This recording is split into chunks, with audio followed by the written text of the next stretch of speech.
আপনার জ্বালানি সমস্যা নেই, তো এটা তো বিশ্বাসযোগ্য ব্যাপার না। পরিবহন মন্ত্রী চাঁদা এবং চাঁদাবাজের পার্থক্যই বোঝেন না। সরকার সমস্ত সংকট আলাউদ্দিনের চেরাকের সাহায্য দূর করতে পারবে না, কিন্তু জনগণের প্রতি আস্থার জায়গাটা তৈরি করার দেবেন। এই আস্থার জায়গাটা কেবলমাত্র প্রধানমন্ত্রী কিংবা ক্যাবিনেটের 2-1 মন্ত্রী করবেন না, এই আস্থার জায়গাটা তৈরি করবেন হচ্ছে দলটা।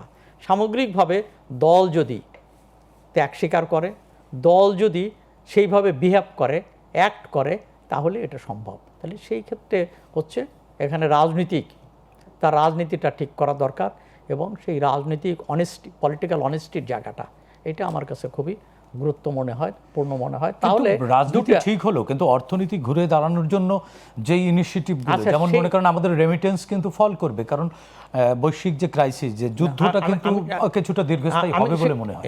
আপনি ওই সংকটের হাত থেকে, ওই সংকটের উত্তাপ থেকে আপনি দূরে থাকতে, কিন্তু আমাদের বিকল্পও তো তৈরি করতে হবে।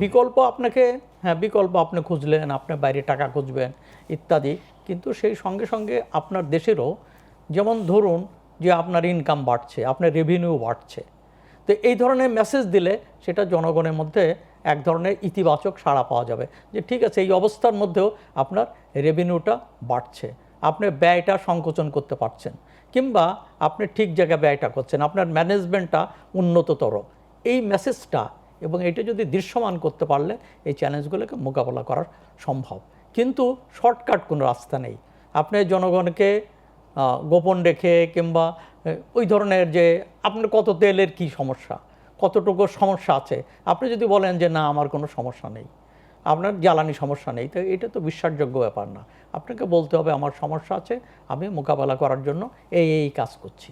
তো এই ধরনের একটা ব্যবস্থা সরকারের পক্ষ থেকে তো বলা হচ্ছে যে, আমি সরকার বলছে কিনা বলছে সেই জায়গায় যাচ্ছে না, জ্বালানি মন্ত্রীর পক্ষ থেকে বলা হয়, হ্যাঁ বলা হচ্ছে না, আমি তা বলছি না। আমি বলছি এই ব্যবস্থাপনা, এই জায়গা যে জনগণের সঙ্গে গ্যাপ রাখা যাবে না, এবং মানে কিছুটা কি গ্যাপ হচ্ছে বলে মনে হয়? হ্যাঁ, অনেক ক্ষেত্রে তো হচ্ছে, কিছু কিছু ক্ষেত্রে তো হচ্ছে। যেমন প্রধানমন্ত্রী যেভাবে অ্যাক্ট করছেন, সবাই সেভাবে অ্যাক্ট করছে না।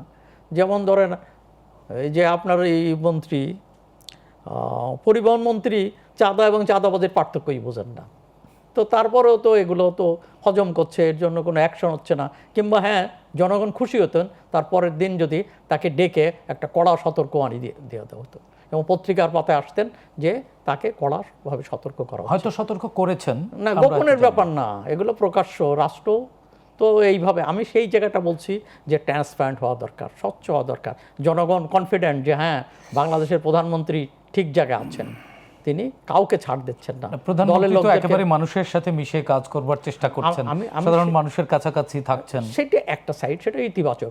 আমি এটাকে সমর্থন করি, এটাকে ইতিবাচকভাবে দেখতে চাই। সেই সঙ্গে সঙ্গে তার দলটাকে ঠিক রাখা দরকার। এবং যেমন ধরুন যে প্রধানমন্ত্রী ঠিক আছে, সরকার ঠিক আছে, সবই ঠিক থাকে, কিন্তু যদি সমস্যাটা কিন্তু নিচের দিক থেকে হতে থাকে, এবং হতে হতে, যেমন ধরুন বিগত সরকার, আমি শেখ হাসিনার শাসন আমলে যখন এই ধরনের লুটপাট নিচের দিকে হচ্ছে, আশ্রয় প্রশ্রয় চলছে, এবং পরবর্তীতে এই আশ্রয় প্রশ্রয়ের মধ্য দিয়ে তখন মনে হলো যে এই আশ্রয় প্রশ্রয় কেন চলছে, পরে দেখা গেল যে আশেপাশের লোকগুলোরাও এর সঙ্গে জড়িত আছে, যে কারণে ওই সরকারের প্রতি মানুষের আস্থা চলে যায়।